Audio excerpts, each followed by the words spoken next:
Tonight, breaking news as we come on Jeffrey Epstein's birthday book. Some lawmakers releasing an image they claim is the letter from President Trump to Jeffrey Epstein. The House Oversight Committee obtaining the book, receiving subpoenaed documents from Jeffrey Epstein's estate, including that book and the letters inside, including one reportedly by President Trump, including a line saying, "We have certain things in common." Tonight, the president denies writing the letter. Also breaking news as we come on the air here in the West tonight, a massive wildfire exploding outside San Diego. Flames destroying multiple structures. Residents ordered to evacuate, the latest from the scene. Also breaking, the horrific images coming in. Two gunmen opening fire at a bus stop in Jerusalem. Ian Panel on the scene. Tonight, harrowing images, a jet overshooting a runway in Boca Raton, Florida, and the scare for passengers flying to the Caribbean on this jet. The jet appearing to lose its right landing gear the moment it hits the runway. Images from inside the cabin, passengers escaping down emergency slides. Tonight, police say a 13-year-old planning to open fire at a school and what they have now found inside the family home. The horrific attack, ABC News obtaining chilling images. Police say the suspect sitting behind an unsuspecting passenger on a train, rising up and then attacking her. Other passengers trying to save her. Tonight, the Supreme Court handing President Trump a major victory in his immigration crackdown, and the president igniting a firestorm by posting an image referencing bringing a war to Chicago. Jury selection underway tonight for the suspect accused in the attempted assassination of President Trump while he was golfing near Mar-a-Lago. Tonight, the president now celebrating a West Point alumni group that is now canceled in honor for actor Tom Hanks. Hanks has been a major advocate for veterans. He will not be honored now in this ceremony. The images coming in, a train slamming into a bus, at least 10 people killed, dozens injured. The dramatic rescue of a woman in Michigan. She was competing in an online survival show. She was lost in the woods. Tonight, the country music star and his wife and the loss of their new baby. And we remember a singer and songwriter, and you'll definitely know his music. From ABC News World Headquarters in New York, this is World News Tonight with David Muir. Good evening, and it's great to have you with us here on a Monday night. We do begin tonight with breaking news in the battle to release the Jeffrey Epstein files. Tonight, the House Oversight Committee receiving some documents that it had subpoenaed from the Jeffrey Epstein estate, including a birthday book filled with letters marking Epstein's 50th birthday from many of his friends. Tonight, Democrats releasing an image of the sexually suggestive birthday letter that they say was written and signed by President Trump to Epstein in 2003. The president and the White House tonight saying he did not write it. Jay O'Brien leading us off from Capitol Hill tonight. Tonight, under subpoena, the estate of sex offender Jeffrey Epstein delivering to the Republican-led House Oversight Committee the so-called birthday book, a collection of messages given to Epstein for his 50th birthday, including this one, allegedly from President Trump. Democrats on the committee posting the letter online. A crudely drawn outline of a woman's body around lines, including, "We have certain things in common, Jeffrey. Enigmas never age. Have you noticed that?" And at the bottom, this, "A pal is a wonderful thing. Happy birthday, and may every day be another wonderful secret." The typed signature, Donald J. Trump, and underneath, handwritten in thick marker, Donald. News of the letter's existence was first reported back in July by the Wall Street Journal. At the time, Trump called it fake. I don't even know what they're talking about. Now, somebody could have written a letter and used my name. Then saying this. I'm not a drawing person. I don't do drawings of women, that I can tell you. They say there's a drawing of a woman, and I don't do drawings of women. The president quickly filing a $10 billion defamation lawsuit against the Journal and its conservative owner, Rupert Murdoch. Tonight, the White House doubling down. Press Secretary Caroline Leavitt writing, "President Trump did not draw this picture and he did not sign it," saying Trump's lawyers will continue to aggressively pursue litigation. Trump and Epstein were friends for more than a decade in the 1990s. The birthday book was given to Epstein in 2003. 3 years before he was first arrested for sex crimes. The messages were compiled by Epstein's accomplice Ghislaine Maxwell, currently serving 20 years for sex trafficking. She described the book in her recent interview with Deputy Attorney General Todd Blanche.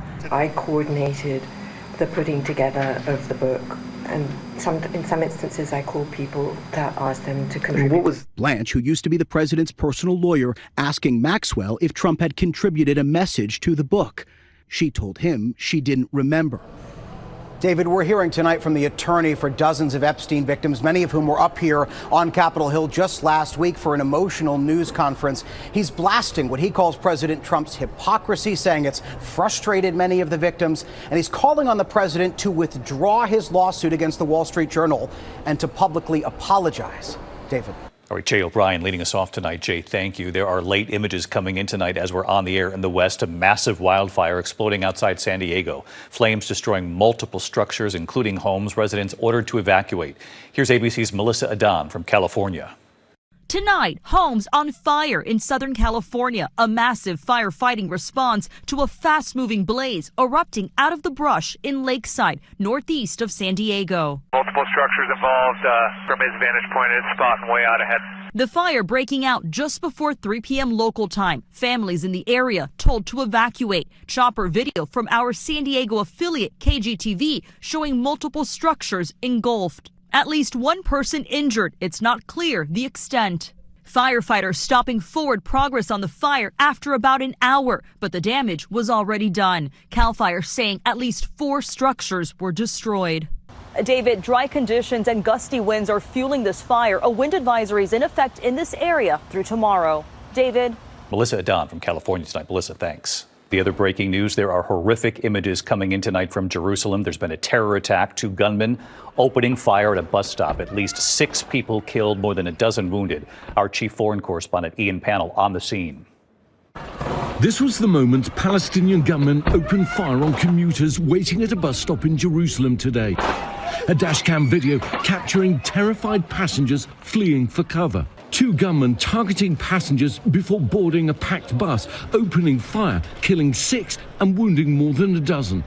An off-duty soldier and other bystanders stepping in, returning shots and killing the 2 attackers. This is where the attack happened this morning. You can clearly see the 4 bullet holes. This is actually the bus behind, with tens and tens of people running for cover. Without claiming responsibility, Hamas praising today's attacks as the IDF escalates its aerial assault on Gaza City. Dramatic video showing some of the 50 high-rises being leveled in the last 2 days in what Israel says is the pursuit of Hamas. David, despite the violence, President Trump's still hopeful that a ceasefire and hostage deal can be done, issuing a final warning to Hamas to accept it or face consequences. But tonight, the militants pouring cold water on the US proposal, saying it doesn't offer any guarantees of an end to the war. David. Ian Pannell. Ian, thank you. Back here at home tonight in 2 separate scares for passengers. First, harrowing images tonight showing a jet overshooting a runway in Boca Raton, Florida. The system on that runway that helped stop the plane. And frightening moments for passengers flying to the Caribbean, the jet appearing to lose its right landing gear the moment it hits the runway. Passengers escaping down emergency slides. Victor Oquendo from Florida, first on this jet overshooting the runway in Boca Raton. Tonight, harrowing new video of a small jet overshooting a runway as it landed in Boca Raton, Florida, less than a mile from a busy road. I do have crash vehicles inbound. The FAA saying the aircraft arriving from Las Vegas was stopped by a specially designed bed of lightweight, crushable material intended to slow down aircraft. The plane carrying 4 people last week. No serious injuries reported. And tonight, this dramatic hard landing seen on live stream video. The right landing gear appearing to collapse as a WestJet plane touches down on the Caribbean island of St. Martin. Video circulating online appearing to capture the frightened screams inside the cabin on Sunday. The 164 passengers and crew on board from Toronto evacuating down emergency slides at the Princess Juliana International Airport. Authorities saying no injuries were reported, but 3 people were taken for medical evaluation out of an abundance of caution. David, as for that safety system in Boca Raton, there are at least 70 airports across the U.S. that use them. It stopped a plane in Chicago with 2 people on board last week. No serious injuries reported. David? Yeah, that system doing its job. Victor Oquendo. Victor, thank you. We have learned tonight police have arrested a 13-year-old boy. They say he was planning to open fire at a school outside Seattle, and what they've now found inside the family home. Here's Trevor Ault. Tonight, police in Washington say this is the arsenal of weapons found in the home of a 13-year-old boy who they believe was planning a school massacre. This was something major that was going to happen. The young suspect appearing in court today pleading not guilty to multiple felonies. In charging documents, prosecutors say the teen had written multiple threats on social media, sharing photographs holding semi-automatic rifles dressed in the attire of past school shooters. One post saying in part, "My time is almost here. I hope I kill you all." It was very obvious. It was a matter of time before people were going to be hurt. Authorities claim in his room they found a gas mask and a backpack full of ammunition, including several AR-style magazines which had writing on them referencing mass shootings. And David, police tell us they seized nearly 24 weapons from the suspect's home, and they say many of them were 3D printed and untraceable. David. Trevor Alt tonight. Trevor, thank you. Now to the horrific attack making national headlines. ABC News now obtaining chilling images. Police say the suspect sitting behind an unsuspecting passenger on a train in North Carolina, then rising up and attacking her. We will not show the video of the attack itself, but we warn you this is disturbing. Here's Stephanie Ramos. Tonight, growing outrage after a gruesome random attack on a commuter train in Charlotte. The newly released surveillance video begins like an ordinary night. Irina Zarutska getting on the train, still wearing the hat and t-shirt from the restaurant where she just finished her shift. Seated behind her, in the red sweatshirt, is DeCarlos Brown Jr. About 4.5 minutes later, Brown rises from his seat, and unprovoked, the video shows him stab her multiple times. Brown walking through the car with blood dripping behind him as a crowd of people rushed to tend to Zarutska, who was declared dead at the scene. Officers arresting Brown as he stepped off the train. 23-year-old Irina Zarutska was born in Kyiv. She fled the war in Ukraine with her family in 2022, who write in her obituary that she was a gifted and passionate artist and loved animals. DeCarlos Brown is a repeat offender with a violent history, including armed robbery, with a misdemeanor case pending at the time of the attack. He's now facing first-degree murder. The incident drawing national attention and outrage from President Trump, who spoke against cashless bail. Cashless bail started a wave in our country where a killer kills somebody and is out on the street by the afternoon. In many cases, going out and killing again. David, the suspect also has a history of mental health issues. A judge has ordered he be evaluated at a hospital. The suspect is due in court later this month. David. Stephanie Ramos tonight. Steph, thank you. Next this evening, the Supreme Court handing President Trump a major victory in his immigration crackdown, and the president igniting a firestorm by posting an image referencing bringing war to Chicago. Let's get right to our Chief Justice correspondent, Pierre Thomas. Pierre. David, the city of Chicago is bracing for an immigration enforcement surge after the president posted on social media over the weekend that the city was, quote, about to find out why it's called the Department of War. He later downplayed the post, and there's still no word on when the National Guard might be deployed in Chicago.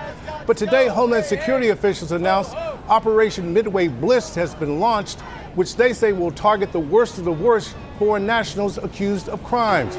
And today, the administration got more leeway for aggressive immigration enforcement after the Supreme Court lifted restrictions on ICE agents operating in California, whose tactics had been criticized as racial profiling. David? Pierre Thomas, live in Washington. Pierre, thank you. Tonight, the trial getting underway for the suspect accused in the attempted assassination of President Trump. Jury selection now underway. Prosecutors revealing new images tonight, saying Ryan Ruth was armed with a rifle, laying in wait for hours, and then candidate Trump was on the golf course near Mar-a-Lago. Ruth, acting as his own attorney in this trial, has pleaded not guilty. Tonight, President Trump is now praising a major snub for actor Tom Hanks. Hanks has been an advocate for veterans across this country for years, but tonight a West Point alumni group has now canceled an award ceremony in his honor. Here's our chief national correspondent, Matt Gutman. Tonight, in a major snub, a West Point alumni group canceling an award ceremony honoring Oscar-winning actor and well-known veterans advocate Tom Hanks. Hanks set to receive the Sylvanus Thayer Award, recognizing American citizens who live by the school's motto, duty, honor, country. The actor famously portraying the bravery of American soldiers for decades. From Forrest Gump, I told you to leave me there, Gump! Earn this, to the World War II epic Saving Private Ryan. Earn it. Hanks also co-producing the acclaimed miniseries Band of Brothers, and going to Normandy last year to pay his respects on the 80th anniversary of D-Day. Tonight, the West Point Association of Graduates telling the Washington Post the decision to cancel the ceremony allows it to focus on its core mission of preparing cadets to lead, fight, and win. But Hanks has been a critic of President Trump, whose administration ordered West Point to throw out books on topics including diversity and racism and to disband cultural and professional student clubs. Tonight, President Trump praising the move on social media, saying West Point smartly canceled the ceremony, adding, "We don't need destructive, woke recipients getting our cherished American awards." And David, it's unclear whether Hanks will still receive the award just without the ceremony. And we have reached out to West Point, that alumni association, and Tom Hanks, but have not heard back. David. All right, Matt, thanks so much. Tonight, new images coming in of a deadly collision involving a freight train and a double-decker bus. This was northwest of Mexico City. Take a look. At least 10 people were killed when the train slammed into the bus at a railroad crossing. More than 40 people were hurt. That crash is under investigation tonight. When we come back on this Monday night, the well-known country music star and his wife and the loss of their newborn in a moment. Also terrifying moments at a jewelry store. The suspects right here smashing their car into the store before then moving in. And the images coming in late today, a boat explosion just moments after pulling away from the dock. A lot more news ahead tonight. Tonight, a terrifying smash and grab heist in San Jose, California. The suspects crashing through the jewelry store, a dozen suspects breaking cases, taking jewelry. There are reports a store owner was assaulted and later suffered a stroke, according to a friend at a press conference. Police are still searching for the suspects. The images coming in late today, a boat exploding in a marina just seconds after pulling away from the dock in St. Clair Shores, Michigan. 2 people aboard the boat were thrown into the water. They suffered minor injuries. Their dog didn't survive. No word yet on the cause of the explosion. The dramatic rescue tonight of a contestant on a YouTube survival show. The 36-year-old California woman was rescued nearly 18 hours after she went missing in the cold and rainy Michigan forest. The woman frantically waving her arms at that rescue chopper. When we come back tonight, the country music star and his wife on the loss of their new baby. And we remember a singer and songwriter tonight, and you'll definitely know his music. To the index of other news tonight, country singer Drake White and his wife Alex revealing heartbreaking news. The couple revealing that their newborn daughter, Della Elizabeth White, died just minutes after being born on August 31st. The couple saying, quote, "We are heartbroken and soul tired." A passing to note tonight, Rick Davies, the founding member of the British band Supertramp, has died. Give a little bit. The band, of course, known for hits including Give a Little Bit, Goodbye Stranger, The Logical Song, so many more. Davies battled blood cancer for a decade. He was just 81. When we come back tonight, what the camera captured. The little boy, his first day of school, he leaves with his parents, but what he left behind on that camera for hours. ABC World News Tonight with David Muir. Sponsored by Pacific Life, nearly 160 years strong, with financial strategies for a more confident future. Finally tonight here, America Strong. The first day of school can be emotional for parents and someone else too. Tonight, it's that time of year for the youngest ones out there, children going to school for the first time. And this evening, an incredible moment caught on camera. It's not just emotional for the family. In Monmouth County, New Jersey, 2-year-old Frankie DeReese and his 4-year-old golden retriever, Bo. He has grown up with Bo, his parents, Frank and Erica, documenting the big moments, walking together, tilting their heads together, eating with no hands. And when it was time for Frankie to go to school for the first time, they said they knew it'd be hard on them, but did not know how hard it would be on the family dog. Mom, Dad, Frankie all walk out the door. And look at what the camera captures. When the parents come back without little Frankie, just watch Bo's reaction, sitting at the bottom of the steps, laying down, wagging his tail, staring at the door. The parents were home, but he wanted Frankie. Hour after hour went by and he waited, hoping every sound he heard would be Frankie. And then finally, who he'd been waiting for all day, his best friend back home from school. Belly rubs, then a kiss from Frankie to his best bud, Bo. And right here tonight, hi, David. Mom and Dad, Frankie and Bo. It created like the cutest bond between the two of them. He was confused, to say the least. Yes. It turns out it's not just hard on the parents, it can be difficult for the family dog. Well, back to school, just give your pets a little extra love because it's tough on them just as much as it is on us. It was really tough on this guy. That's right, but Frankie and Bo back together tonight, the loyal dog who waited all day for Frankie to come home. I'm David Muir. I'll see you right back here tomorrow.